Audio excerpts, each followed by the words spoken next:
Cuba Información.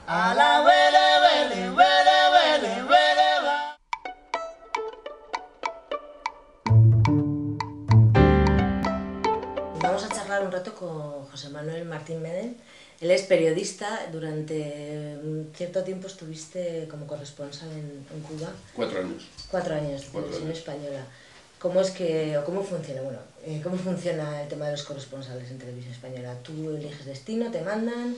No, el sistema es bastante arbitrario en el sentido de que no hay una petición, un registro de propuestas, sino que o por relación personal o por especialización. En mi caso yo llevo 30 años trabajando en los temas de América Latina, o sea que ¿Algo sabías? Algo conozco. Ya había sido corresponsal de Radio Nacional en México y había sido también corresponsal de Televisión Española en Colombia, ¿no? Entonces, bueno, en ese caso yo, después de regresar de Colombia, estuve 2 años trabajando en el canal 24 Horas de jefe de información y, bueno, manifesté que mi interés seguía siendo, si había otra oportunidad, una corresponsalía en América Latina, y se produjo el relevo del corresponsal, que era el primero, el que había abierto la corresponsalía en La Habana, que ya lleva 3 o 4 años, ¿no? Que es el periodo medio más o menos que permanecemos, como mucho, aunque hay casos de corresponsales que han estado más tiempo o están desde hace más tiempo en algún destino, pero normalmente 3 o 4 años es el tiempo. Y me ofrecieron irme a La Habana y encantado, claro. Estuve el año 2000, 2001, 2000... No, desde el 2001. Desde el 2001 hasta marzo del 2005. O sea, hasta hace prácticamente 2 años, ¿no?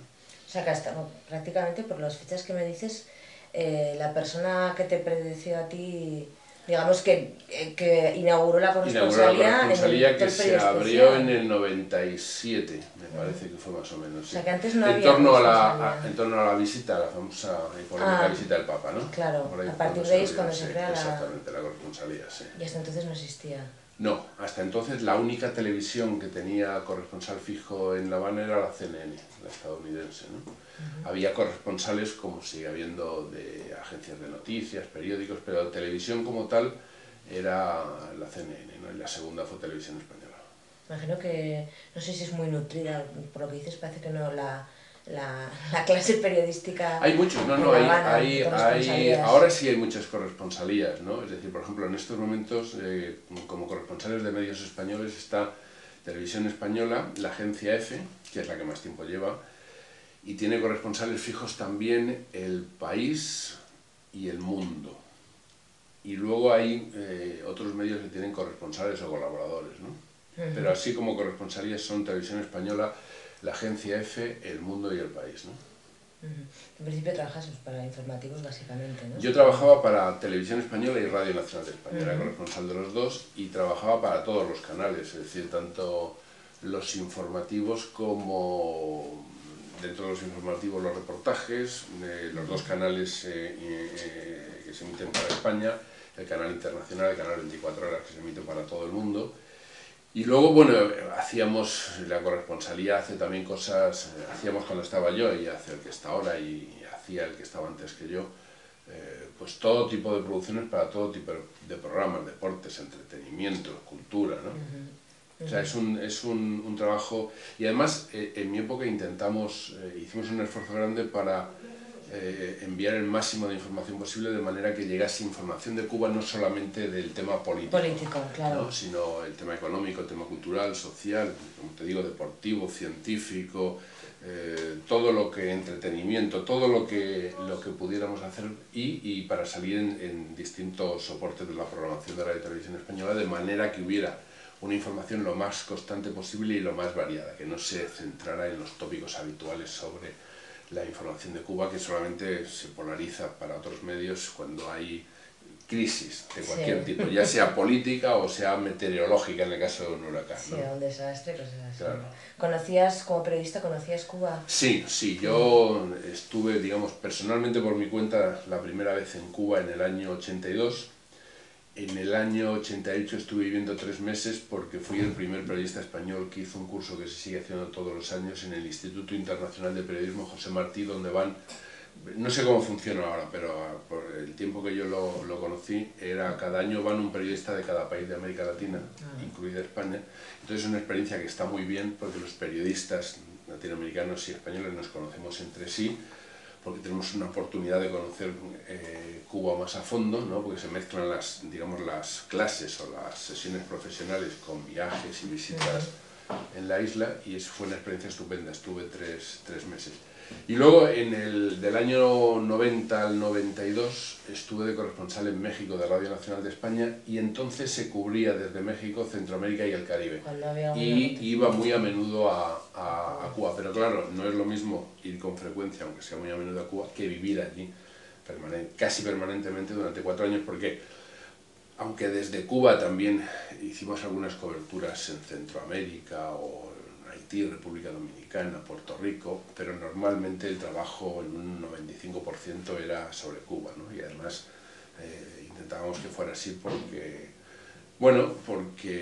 Cuba es poco conocido, a veces a través de mala información, y nos interesaba mucho, por lo menos el equipo que yo tenía en ese momento. Eso te iba a decir, me estás hablando de vuestra política como equipo, ¿no? Como equipo, de nuestra política, efectivamente. Claro. Es decir, nosotros sabíamos que si nos sentábamos a esperar que desde Madrid nos pidieran material, solamente nos iban a pedir material cuando había momentos de crisis, ya te digo, política o meteorológica sobre todo. Entonces intentamos lo contrario, que era ofrecer continuamente material y buscar, pues eso, si el tema no era para un telediario de la primera o de la segunda cadena, también hicimos muchas cosas para Noticias de la 2, ¿no? Pues sí, por lo menos en el canal 24 horas, que es un informativo diario, continuo, y ahí prácticamente todos los días había alguna crónica de La Habana, o para el canal internacional también, ¿no? Entonces hacíamos, digamos, prácticamente la media era una crónica diaria, que eso para una corresponsalía de televisión es bastante trabajo. Trabajo, sí. Sí. Es que igual la siguiente pregunta sería esa: ¿cuál es la política de un ente tan grande como puede ser Televisión Española? Mira, no sé, ¿en qué se puede diferir, por ejemplo, cuando tú estabas en México o corresponsalías de otros países, sí, que igual sí que se cuenta más todo, igual el caso de Cuba es un poco especial? La política con Cuba, por lo menos, digamos, en la experiencia que yo he tenido personal, y por lo que conozco de Radio Televisión Española, donde he trabajado más de 30 años, en el caso de Cuba no había una política de intentar ofrecer una imagen negativa de Cuba.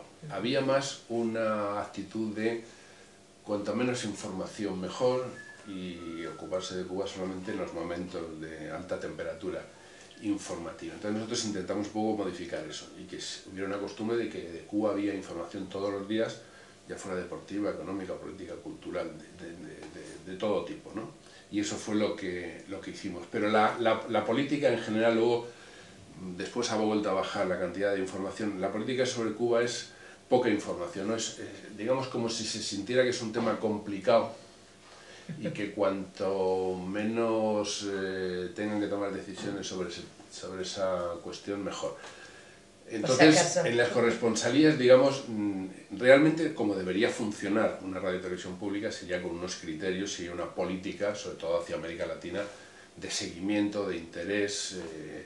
Es decir, yo estoy hablando de lo que hacíamos como equipo porque así trabajamos, era nuestra iniciativa la que fundamentalmente servía para ofrecer material informativo sobre Cuba. Si tú lo ofrecías, tenía huecos; si esperabas a que te lo pidieran, sería mucha menos la producción que haríamos. Y Radio Televisión Española debería tener una política, y que el corresponsal un poco, pues en la práctica, cada uno a su estilo, esa política. Pero sucede más lo contrario, depende un poco de la actitud del corresponsal y del interés, cuál sea la cantidad y la calidad, sobre todo, de la información que se ofrece. Eso se puede aplicar a cualquier corresponsalía, ¿no? Sí, lo que pasa es que hay corresponsalías que tienen una mayor presencia habitual, porque claro, en la lógica, que a veces no lo es tanto, de la información, pues todos los días en los telediarios habitualmente hay crónicas de Estados Unidos, hay crónicas... Moscú es muy habitual que esté, de las capitales más importantes de la Unión Europea, Portugal menos, el norte de África menos, América Latina menos, ¿no? Entonces, claro, pero en América Latina también Radio Televisión Española tiene 4 corresponsalías, ¿no? Tiene en Bogotá, tiene Buenos Aires, tiene La Habana y México. Entonces también tenías una competencia, porque América Latina era muy raro, y es muy raro habitualmente, que haya 2 crónicas de América Latina. Es poco habitual en un mismo telediario. Que haya más de eso es rarísimo, ¿no? Claro, también, no sé, corresponde un poco a cómo está conformada la información en general, ¿no? En los medios, en cómo sí, porque, la visión del mundo. Porque digamos, falta una política, por una parte, claramente definida del medio, en el sentido de servicio público, que es lo que debería ser Radio y Televisión Española, e incluso falta también lo que podría haber, que sería una política de Estado en el sentido de privilegiar la información hacia y desde América Latina en relación con España como una política que sería la aplicación lógica de la vinculación cultural, económica y política, ¿no? No hay una política de Estado, no hay una política ni siquiera internacional coherente hacia América Latina, y en esa falta de coherencia de la política hacia América Latina se inscribe el que haya una falta de coherencia en el tratamiento informativo de América Latina. Entonces depende mucho de la iniciativa del corresponsal. Claro. Depende desde las ganas que tengas de trabajar y prefieras esperar y que te pidan menos, o tú trabajas habitualmente y ir ofreciendo, a los criterios con los que informes, ¿no? Y en el caso, cuando yo estuve, digamos, el criterio que pusimos en marcha y que nos salió bien fue trabajar continuamente sobre todos los aspectos de la realidad de Cuba, no centrarnos exclusivamente en lo que habitualmente llama la atención, porque así se orientan los medios, ¿no? Sino ofrecer una imagen plural, abierta, compleja de Cuba. Hablas todo el rato de un equipo. ¿Cuántas personas estáis? Sí, el equipo en Cuba, las agencias de prensa internacional, pero sobre todo las corresponsalías de televisiones internacionales, casi todo el personal debe ser cubano, ¿no? Es decir, salvo, digamos, el jefe de la corresponsalía. En los casos de las agencias de noticias que tienen más gente, puede haber uno o dos periodistas que vengan de fuera, pero el equipo, por ejemplo, en el caso de una corresponsalía de televisión, como la de Televisión Española, el equipo está formado habitualmente por el corresponsal, que es el profesional español, y luego hay una persona que se encarga de la administración, una persona que trabaja como encargándose de la producción, un cámara, que suele ser editor, y luego algún personal auxiliar que se encarga pues, de transportes, coches y tal, más o menos 5 personas. Ese es el equipo que hay, ¿no? Habitualmente. Es el equipo más o menos parecido de cualquier corresponsalía de televisión, y te digo, todos son cubanos menos el corresponsal. Y esto, por ejemplo, en otros países es diferente, es decir, por ejemplo, en Estados Unidos yo supongo que Televisión Española tendrá un equipo que ha enviado desde Madrid, ¿o no? Pero mayoritariamente es también personal contratado allí. Es decir, en el caso de Televisión Española, bueno, y de la mayor parte de las televisiones, en esa política de reducir gastos que luego se gastan en otras cosas, hay una política más de contratar en el país, porque es, vamos a ver, parece más barato contratar a una persona en el país que traer a una persona de la plantilla de Radio y Televisión Española. Eso era más barato antes. Ahora que han reducido la plantilla a la mitad y que nos han jubilado a la fuerza 4.500 trabajadores, y que al mismo tiempo han desregulado y han disminuido la calidad de las condiciones laborales, sería prácticamente igual. Pero hasta ahora, donde Radio y Televisión Española tenía mejores condiciones laborales, incluso tiraba sindicalmente de las condiciones de trabajo en las televisiones privadas, que son peores, bueno, pues ahí, claro, te encontrabas con profesionales en que llevábamos muchos años, que teníamos derechos adquiridos y que teníamos la posibilidad de defender un mejor salario. La persona contratada, sea en Cuba o sea en otro país, normalmente se trabajaba en condiciones, era más barato pagarle allí. Claro. Y eso es lo que se suele hacer por parte de la mayor parte de las televisiones internacionales, porque en los países de origen hay mejores condiciones de contratación y es más fácil burlar esas condiciones y precarizar la contratación en el país donde vas a operar, ¿no? Has comentado que se han jubilado a 4.500. No sé, siempre tenemos la idea como que, ¿no? Televisión Española, el ente público, que es como una cosa como muy monstruosa, que siempre ¿Sabes lo que pasa? ¿Sabes lo que pasa? Es una historia muy larga, pero muy mal conocida por, claro, el ciudadano en España, ¿no? Y dicho así en grandes brochazos, lo que ha ocurrido con Radio y Televisión Española, con todos los gobiernos, fue que el gobierno de turno se adueñaba de la información. Entonces, gubernamentalizaba la información, y al mismo tiempo el modelo de financiación ha sido con deuda pública. Es decir, en lugar de pagar, como la ley dice, una parte viene de la publicidad del dinero, otra parte de los presupuestos generales del Estado, que es el modelo de la Unión Europea, ya sea por canon, ya sea de una manera o de otra, con mayor o menor publicidad, todas las televisiones se financian de una forma mixta. Entonces, lo que pasa con Radio Televisión Española es que al gubernamentalizarse la información y al aumentarse el gasto porque se utilizaba deuda y por lo tanto los bancos prestaban el dinero y ganaban el 30% del presupuesto, es dinero que se va en intereses, la gubernamentalización de la información ha desprestigiado al servicio público y paralelamente se ha creado una imagen interesada por parte de las televisiones privadas para desprestigiar todavía más a la pública de que era una gran plantilla formada por vagos, irresponsables, que trabajaban muy poco. Lo cual no es cierto, es decir, en Radio Televisión Española ha sido, y ahora lo es más, después del tijeretazo que le han dado a la plantilla, es la televisión pública de las grandes de la Unión Europea, que son la británica, la alemana, por este orden, la francesa, la italiana y la española. De esas 5 grandes, Radio Televisión Española siempre ha tenido la plantilla más pequeña, el presupuesto más reducido y la mayor productividad.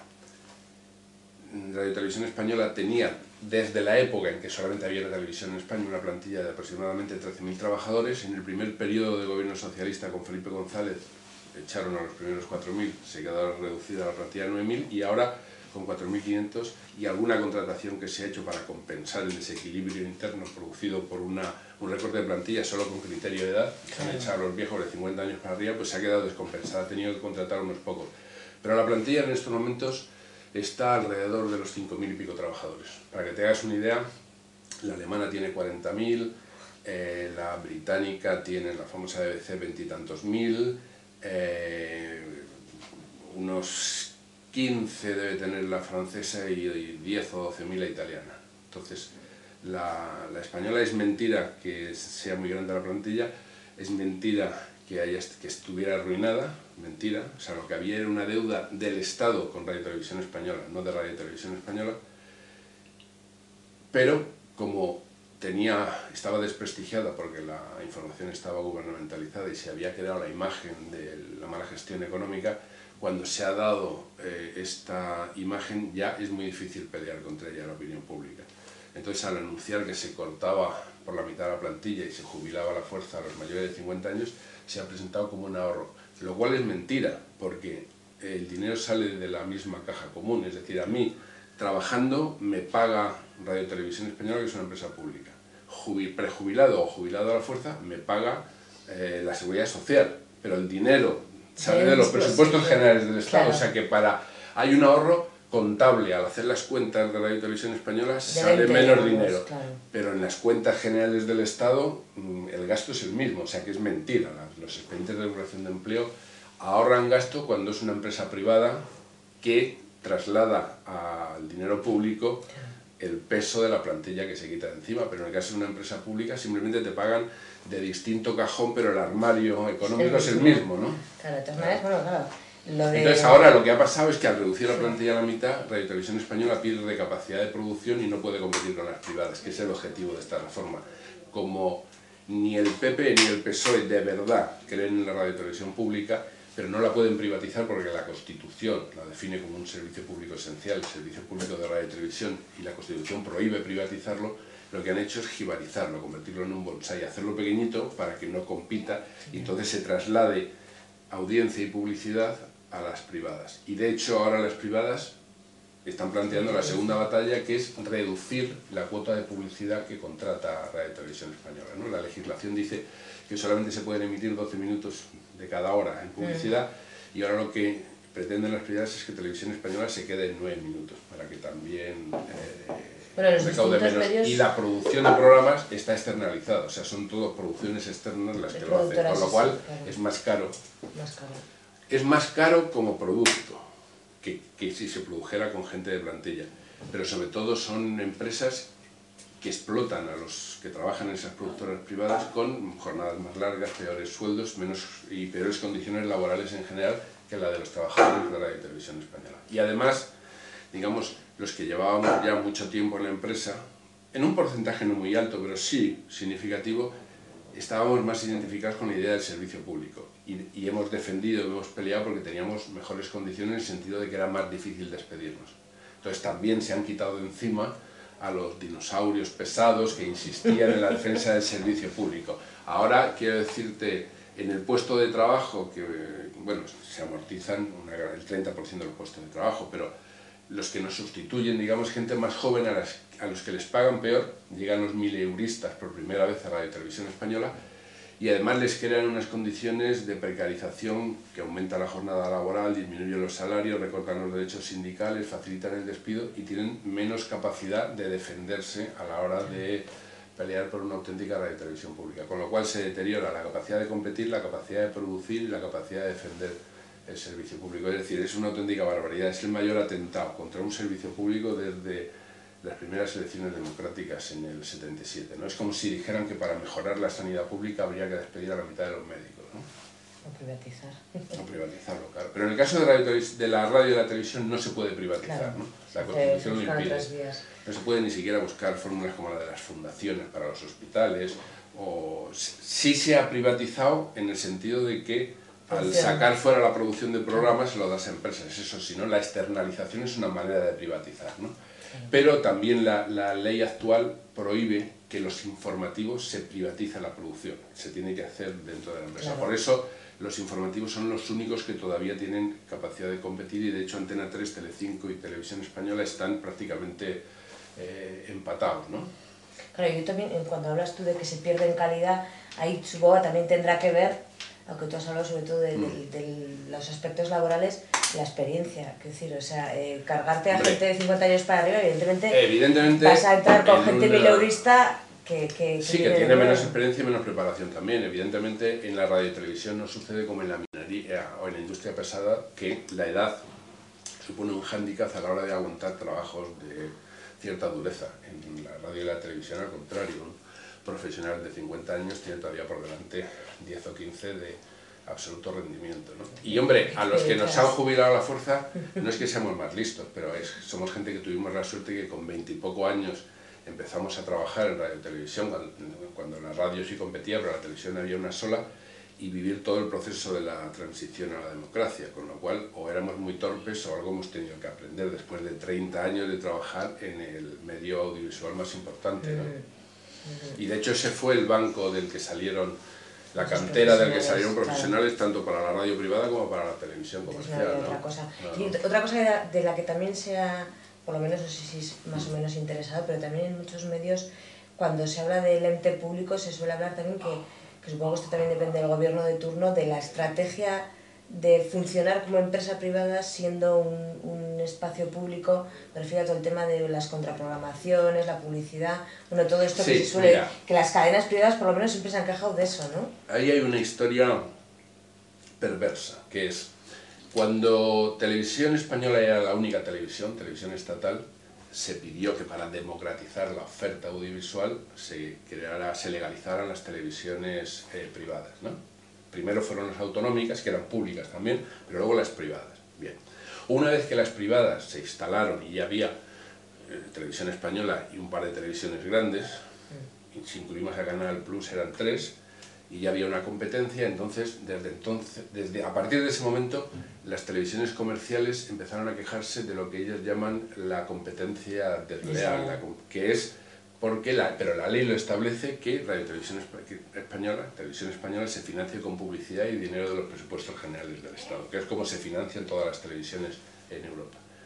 Y en eso están ahora. Entonces ya han conseguido que nos recorten el tamaño, que nos recorten la capacidad de producir. Ahora están procurando que se recorte la capacidad de recaudar publicidad. Con lo cual se va a ir reduciendo, porque además ahora viene con la televisión digital, vamos a tener, en lugar de los 10 o 12 canales que tenemos ahora, vamos a tener 50, con lo cual la audiencia se va a fragmentar y ya las audiencias de un 20% pasan a la historia, y dentro de 4 o 5 años la televisión que tenga pues ponle un 12, 13%, ya tendrá una audiencia muy grande, con lo cual se fragmenta mucho la audiencia. Y en ese sentido Televisión Española se va a hacer más pequeñita y va a tener menos capacidad de competir. Si ese proceso llevase a la desaparición de la televisión pública, yo estoy convencido que entonces las televisiones comerciales pedirían subvención del Estado, porque ellos serían los que ofrecerían un supuesto servicio público comercial, ¿no?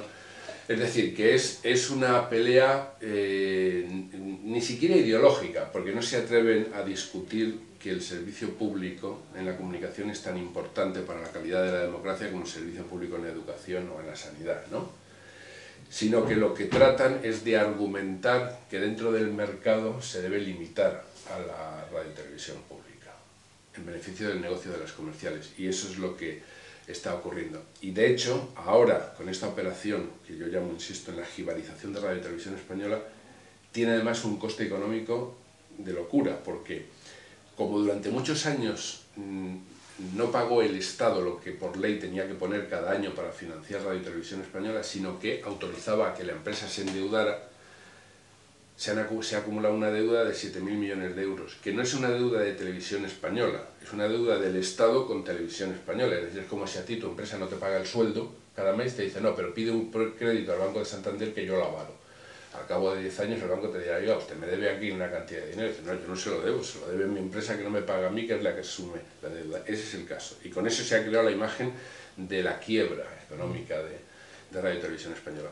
Esa deuda de 7.000, el 30%, que son un poco más de 2.000 millones de euros, es lo que cuesta de más por haber recurrido a la deuda pública para financiarlo. Es decir, que no deberíamos habernos gastado esos 2.000 y pico millones. Eso lo vamos a tener que pagar ahora, porque ahora se ha creado un proyecto ya para en plazo de 10 años ir pagando, el Estado va a ir pagando esa deuda. Los bancos han hecho un negocio redondo, 2.000 y pico millones de euros cuesta de más, y ahora para reducir la plantilla se hace un expediente de regulación de empleo que dura 10 años, que es lo que nos han quitado de trabajo más o menos, ¿no? Yo tengo 55 años, podría haber trabajado hasta los 65, 10 años, otros que son más jóvenes son 12, 13, 14 años. Todo ese proceso de regulación de empleo cuesta casi otros 2.000 millones de euros. Por lo cual, sumados los dos, son 4.000 millones de euros de más que cuesta no modernizar y democratizar Radio y Televisión Española, sino cargársela. O sea que además de cargársela, contra los impuestos se pasa una factura excesiva de 4.000 millones de euros. Imagínate la cantidad de viviendas baratas que se podían haber hecho para alquiler, por ejemplo.